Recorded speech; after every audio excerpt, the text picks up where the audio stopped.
बनारस करे पढ़ाई जनी नहीं ऐसा हाल हो जाए।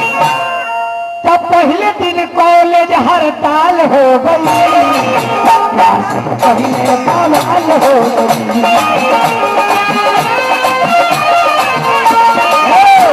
पहले बवाल हो गई।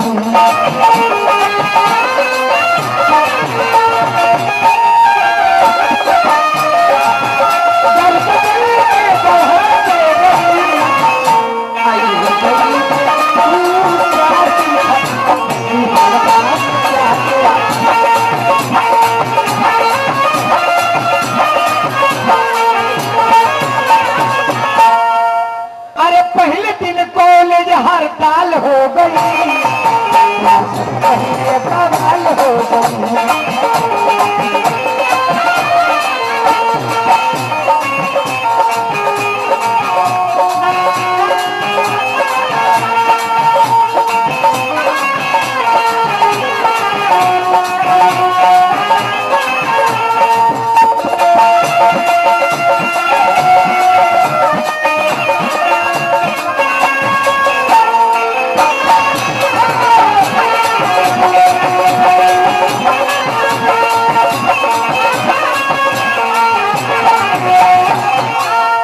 और कहता लड़का का अरे जात भेटैली एक हसीना, देखे में सचमुच रहली मदीना।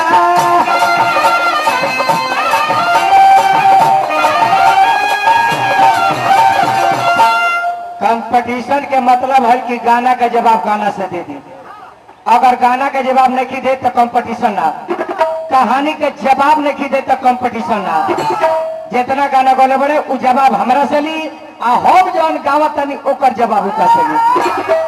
लेकिन हमरा उम्मीद बा ओकरा मान के काम बाऊ का है। सुनिए ना कहतर कि बाबा भीख मांगो, अरे वो लोग पंच है विचार करी इस शरीर में भीख मांगल सो भी निराज हो रहा के तपेश्वर भाई अगर तू ऊ कामवा करनु तब बाबा धाम में इतना तरह आमदनी होई है। बताओ चुनरी ओढ़ला कैसन लागत रहो, बुझाता कि कोनो पंजाब से पाड़ा हाँक के लिए होता। तारा प्यास के मुंह में प्यास करो। अरे जाते भेटैली एक हसीना, देखे में सचमुच रहली मदीना।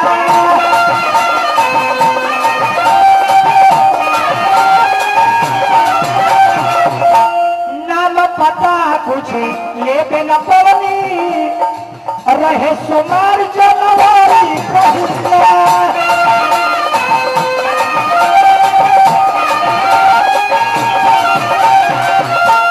यार का कहे। हंसत के उठे के बढ़ौली दिल पर हमारा आग लगौली, हंसत के उठे के बढ़ौली दिल में हमारा आग लगौली।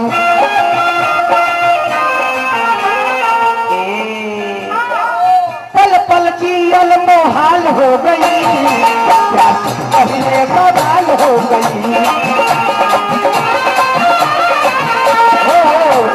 पहले बवाल हो गई।